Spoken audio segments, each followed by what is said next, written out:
Good to see all of you here today. We've got a great thing to discuss, something you always wanted, something to do. And I know all of you are thrilled about this subject of,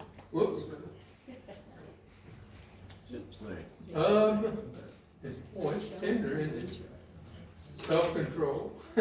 I knew you wanted to be able to accomplish something painful, and so here we go. Not remote control. Say again? That's right, not remote control, that's right. But self-control, unfortunately. But it'd be nice if it was remote control. Why not do that? But we're going to take a look at this in order for us to be able to understand better how to function the way God wants us to function. And because of that, we have to see that we must be in control. Let's take a look at Proverbs 25 and verse 28. You know, Proverbs is a simple book. I love the book because it tells you how to have the character of God, how to recognize when you're in the character of Satan. And so in this particular verse, he tells us how to define ourselves.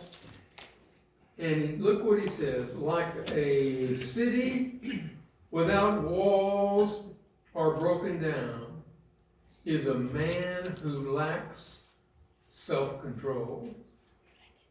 Now, Christianity is all about learning to control your actions, because it's by your actions that you will be judged. And in order to control your action, you must understand that you have to control what you're thinking about. And because of that, we look at self-control. You see, this is self-control here on the back of this person. And the person must do whatever your inward self says to do. If you are not in control of yourself, then the actions you're going to do, the verbal actions and physical actions, are going to be out of control as well. In fact, here's some strategies we can look at. Of course, you understand that this was taken from the world, and so we're going to take that with a grain of thought. And let's take a look at the first one. We'll start here, we'll go around like that. Okay, make a plan to improve your focus. What do you know about you that you need to control? Your language, some of the things that you're trying to accomplish.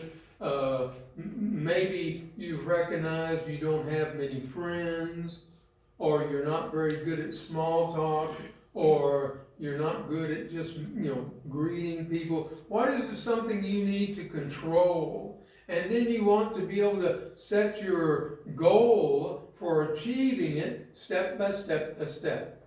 How do I control myself? How do I handle those things? What am I going to say, or what am I going to do in this next event that I'm doing? And an event can be anything. It could be going to the grocery store. Could be filling up your car. Could be any kind of thing, not just work and not just home. But you could have anything as a whoops, sorry about that. I got ahead of myself. If you'll notice, they had stay organized, and so that you have become more productive. And they had a very Zen thing, which is the influence of the yoga, Hindu, those kind of things. Karma comes from Hindu and so on. And so what we have to do then is we also have to meditate on the Word. We have to meditate on what God says. And then, of course, we need to exercise, as was it from the world, and then daily in order to be able to get your energy up and to do whatever it is you want to do. And then you want to be patient, because you're going to be frustrated with yourself, how you're speaking to people, how you're treating people, how you're shunning people. It takes a while for you to be able to recognize that. And it takes a while for you to recognize what your natural state of your face is. It may be the natural state of your face is not very good. Now, I used to think, well, I'm a smiling, debonair guy, and I looked in the mirror, and I wasn't doing that at all. I had kind of a frown on my face, and so I had to be careful about that to retrain myself. And then, of course, like I said, Eve and Tricia, they're talking about how to handle your body. But the reality is, you need to plan for every single self-control category you're going to have in your life. How do you function? How do you act? And your body acts because you think a certain way. What you think will come out into your actions, and you're going to produce by those actions either fruit of the Spirit or fruit from Satan. So understand that and realize it. Control your desires. Your desires are going to be either for God or for Satan. And what the world says to us today is not necessarily what your thoughts ought to be. In fact, we get involved in movies and in stories, and we get involved in books and so on that we read about things that are going on, and we realize, you know what, some of those things are not good for us, and so we have to be careful. Now look, here are the 16 basic desires, and they have described what each one of them means. The need for approval, or the need for exercise, or the need to think. Did you know they have people who sit around all day thinking, and they pay them? They call them a think tank. Can you imagine? And the need for influence of will, the need for food, the need for love and sex. And you can see in each one of these, you can see good and you can see evil. Take your need for food. If you eat so much that you can't possibly enjoy your life, you have ruined your life in the process. Or your need for love and sex, maybe you don't find it at home with your spouse and you cannot go anywhere else because you've already vowed before God and before your spouse that you would stay with them. The need to raise children, and some people are not blessed with children. The need to collect, the being loyal to a group, the need for friends, the need for purpose, the need for social standing, the need to be an individual. What's funny is people always want to be different than everybody else, and so they go out and they do something that's just exactly the same as a certain group they identify with. You ever notice how all the bikers wear leather and all the mechanics wear dark blue shirts, suits, and clothes, and this kind of thing. And bankers and lawyers and whatever it may be.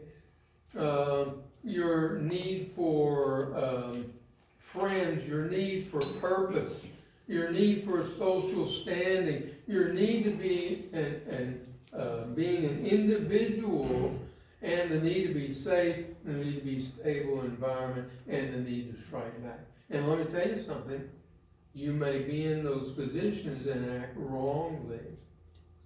And when you do, you ought to write that down so it's something you can work on. And this takes time. It takes hard work. You have to say no to these things.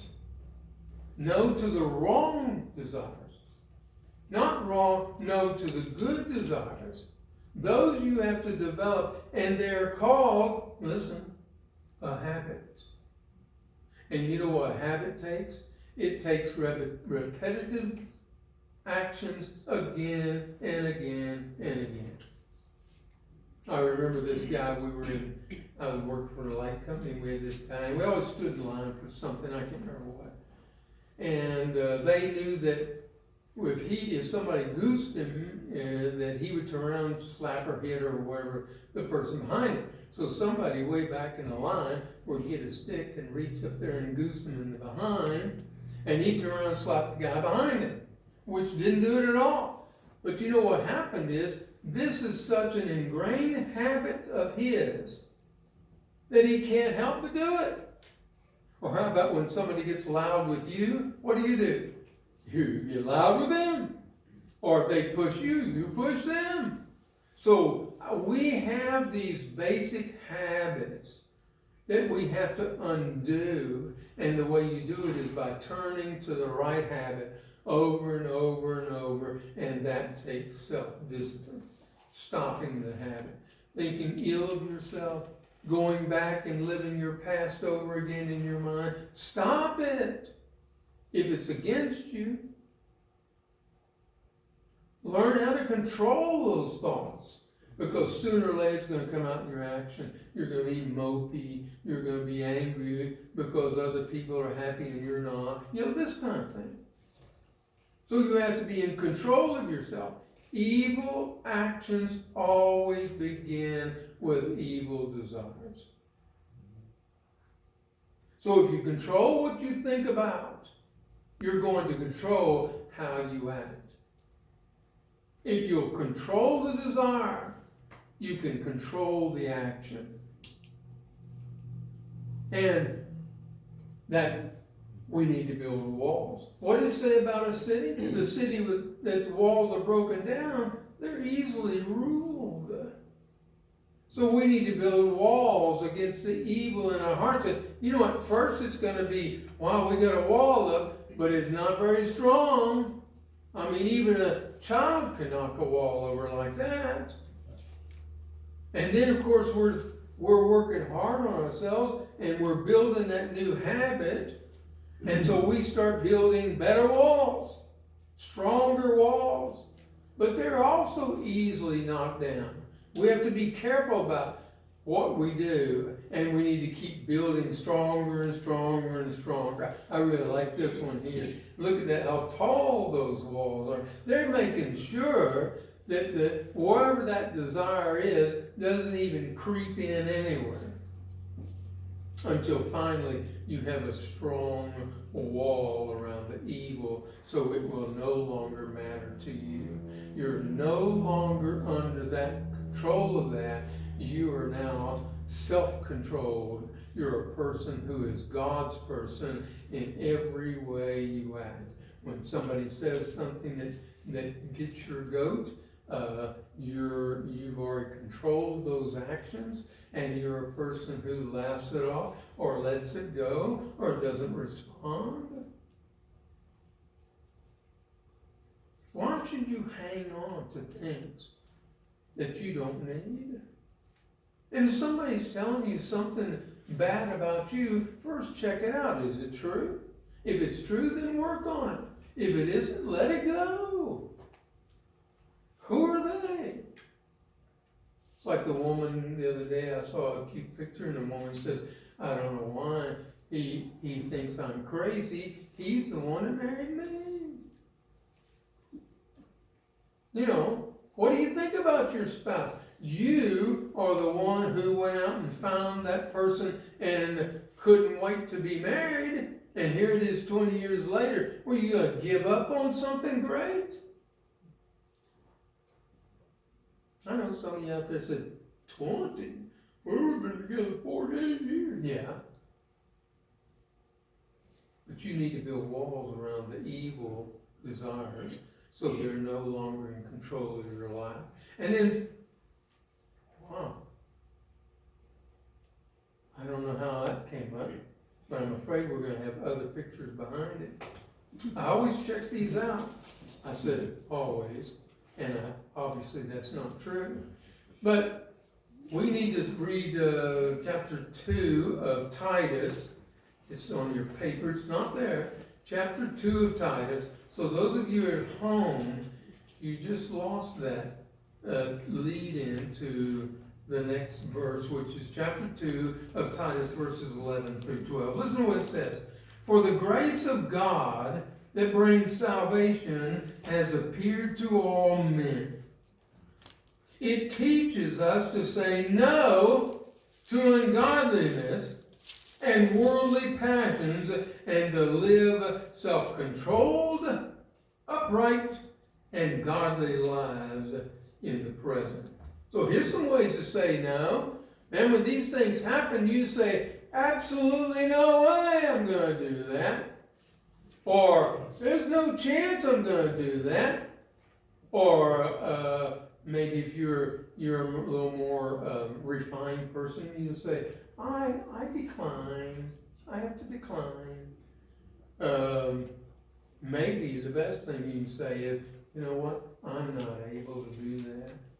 I can't do that. I'm a God-fearing person.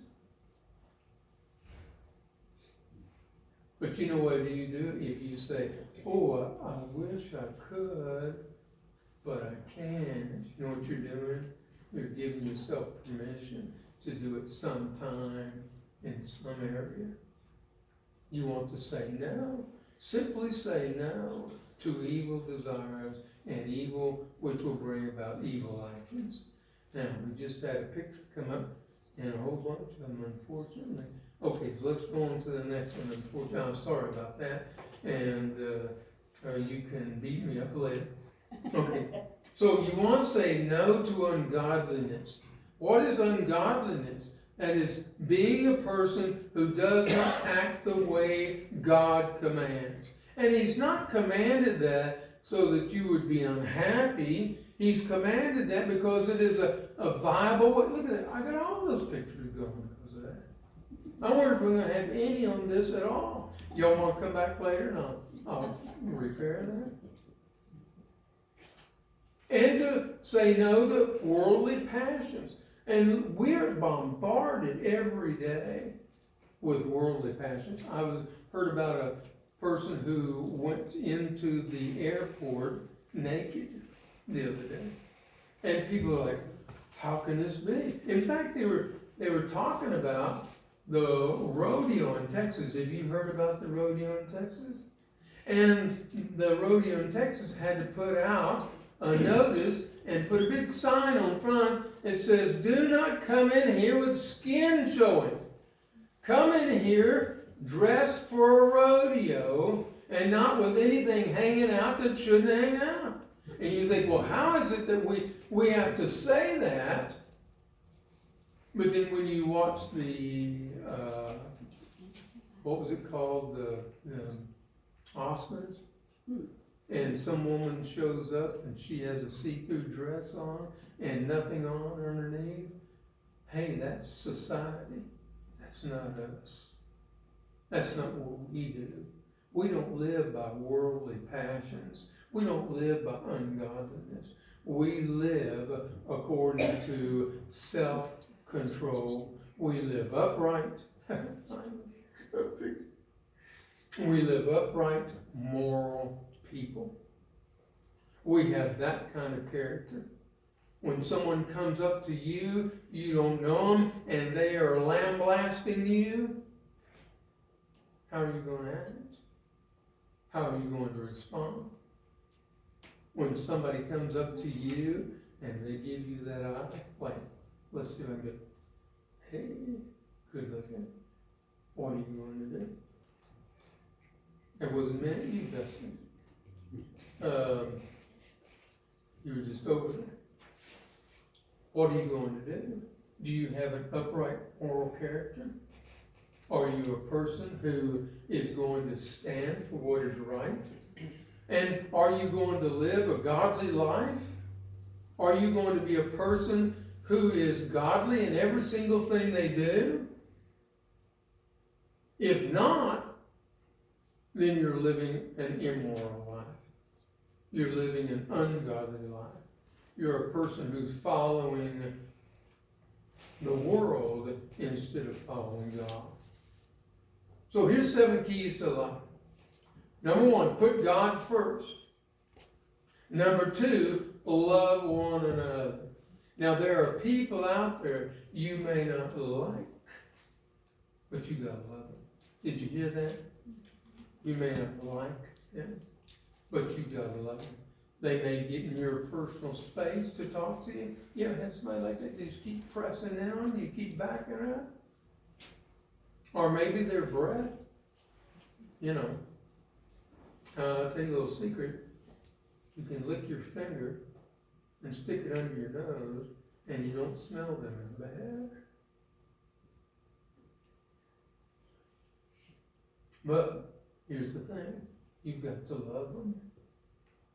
And there are people in the church you may not like, but you have to love them. And look at number 3, never hate. Wow. You know what God says the only thing we're supposed to hate? Evil. So, don't hate people. Don't hate things. You can not like their actions, but you don't have to hate the person because of that. And give generously. Enjoy giving. Enjoy doing. And this may be hard for some of you. And some of you say, well, I've already given my tithe. Well, let me tell you something. The New Testament doesn't say anything about giving a tithe of 10. That was the Old Testament. You know what he says to do today? Give with a cheerful heart. Give abundantly with a cheerful heart. And then live simply. You know, we all want to have those Maseratis and the cool cars and maybe the cool house. And when people come over, they're like, wow, look at this house, man. What kind of job do you have?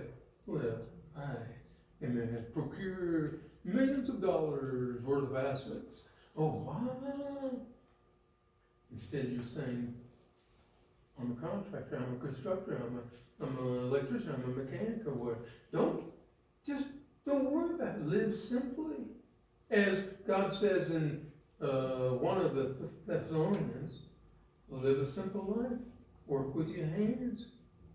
Don't owe anybody anything. Love God. And forgive quickly. Oh, that's a hard one. But they did. Yeah, forgive it. I know they did. But they're not even talking. Yeah, forgive them. Why? Because your heart's at stake, not theirs. So forgive them. Get over it. Grow up. Be in control. And then always, always, always be kind. So these are important things for us to learn about ourselves. When you start to say something to somebody, take a moment. Taste the words that are going to be coming out of your mouth. Are you being kind to that person or not?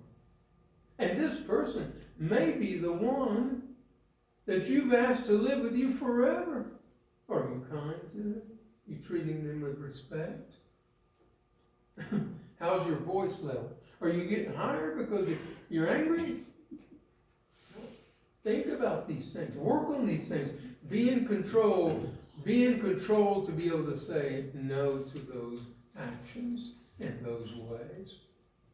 And so we know and rely on the love of God has for us. God is love. Whoever lives in love lives in God and God in them. Whoever lives in hate lives Satan and Satan in them. So we have to be careful who we are and how we act and what we do.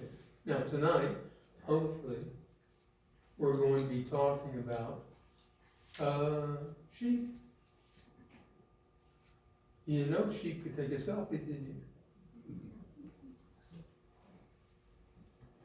We're going to be talking about sheep and how you need to be like sheep. And you need to learn how to be a sheep. And if you don't, that's just too bad.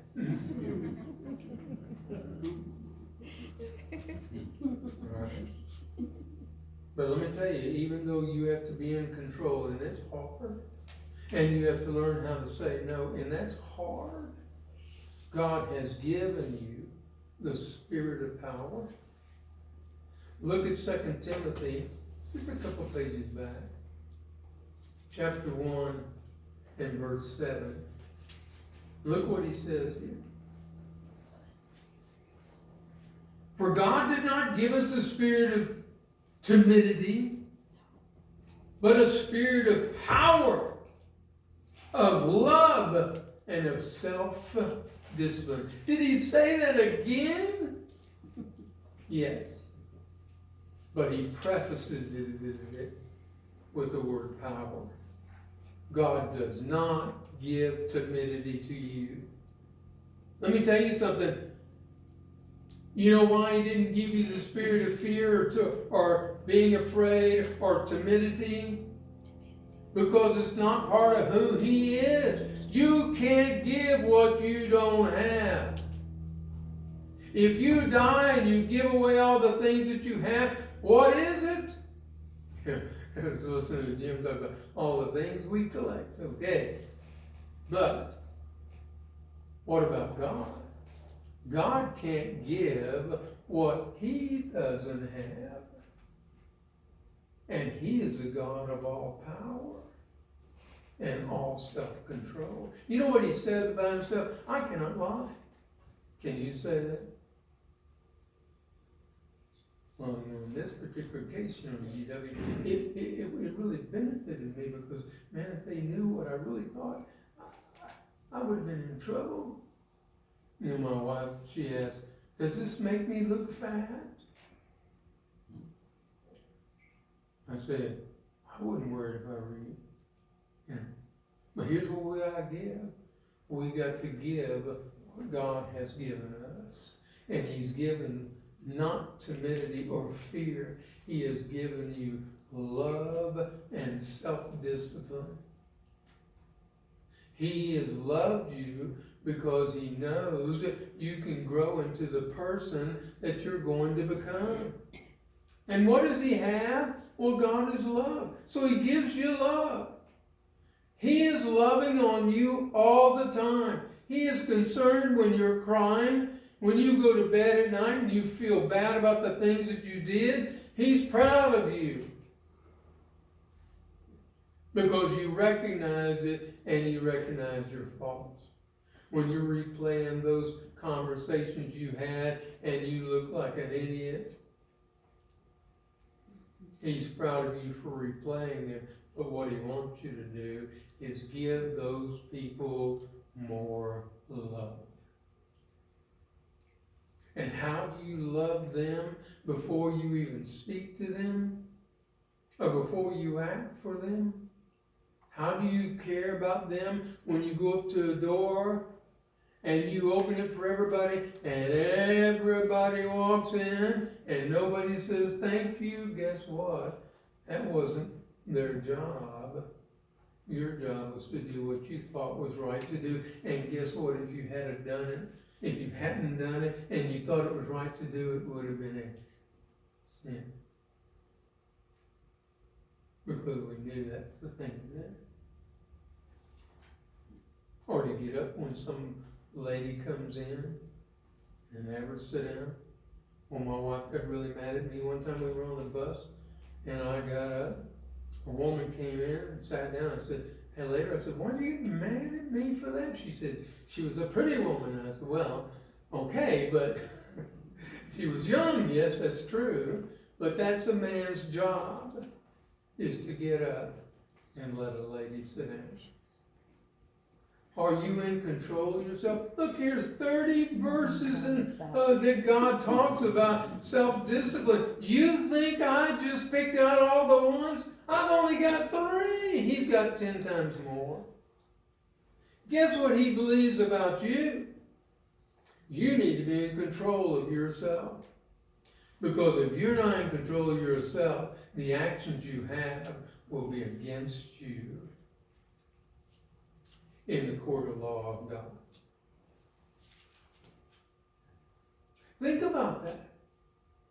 30 Bible verses on self-discipline. I guess he means it.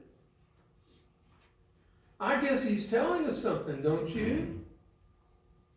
And notice, anything under God's control is never out of control. Did you get that? If you're out of control, or your children are out of control, It's because they're not under God's control. You must discipline them. And as you discipline them, and your dogs, and whatever, you also must discipline yourself. You must be a person of control. Remember who you are and what God expects you to become. Do you think you're through growing as a Christian? Oh, pshaw. That's silliness. You're going to be growing until you are dead. Otherwise, you're dead already. Got a guy called me up the other night. He said, I've got a problem. Can you help me? Now, he has a real trouble speaking because he'd had a stroke. And he had taken cancer medication, and it was so strong, what they were bombarding him with, that it gave him a stroke. And so he can't get his words right. And he was talking about Catholicism. I knew what he was talking. Catholicism. Why is there a pope? And we went to talking about everything. Here's what he told me. Are you ready? He said, you know, when my lawyers came here to look through my papers, they found all my papers that I had been working with where you had given us to fill out every Sunday. And he said, they asked, what are these? And he said, those are references that I can go back to and be able to know what's right and what's wrong and how the Bible helps me. And I was so proud of him to know he still had them and still went back through them. You've got to discipline yourself, not only to fill out the answers, but put in all the little stuff we talk about so it will recall what we discussed and the pictures that moved you to think this way or that way.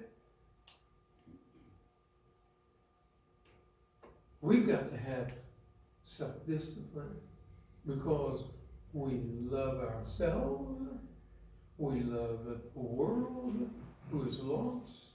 And why? Because we love God. And why do we love God? Because He first loved us. Showed us that love. And then lastly, God has given you the spirit of power. It's who He is. The world is waiting for you. And God has given you the spirit of power. These are the days of His power. To be moving in you. To discipline yourself and to be able to change the world.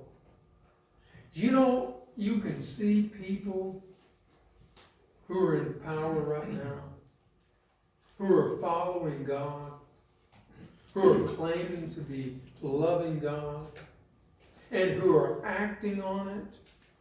And the world is having to make a decision about who they are. Humanistic Europe is having trouble. A lot of trouble. And they're realizing what's going on. They're realizing the Muslim influence that is destroying it. And they're saying to themselves, we've got to do something about that. What do we do? And they have weak leaders. Or leaders who just turn a blind eye, like France. Let me tell you something. The power of God is in this world today. And all we have to do is acknowledge it and use it. And He's given you the Holy Spirit, the Spirit of who He is and what embodies God. What is He? He's love. He is forgiveness. He wants to reconnect. He wants to bring people to Him. He wants to be able to be able to find out come to Him and find Him and have their sins removed. And you know what? He doesn't care who they are, what color they are, what gender they are, what mistakes they have made, whether they've gone too far down the rabbit hole. He doesn't care. He says, seek me and you'll find me. And that power is in you to be able to have self-control. Control over yourself.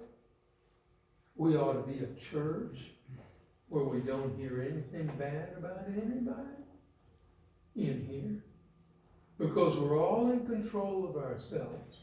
We're loving others. We're caring about others.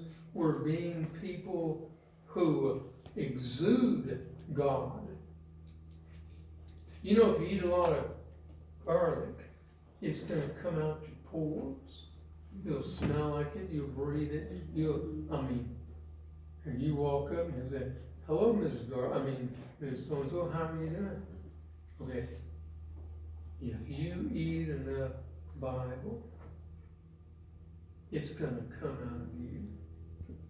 If you control yourself and all you have is godly actions and godly passions, you cannot be a part of the world.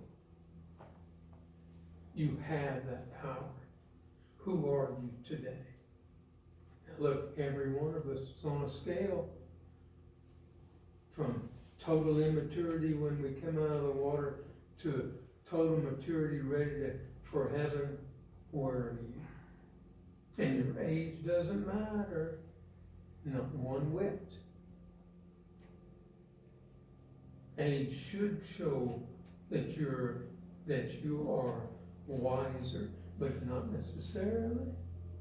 But a wise person is one who fears God and reads and does His word.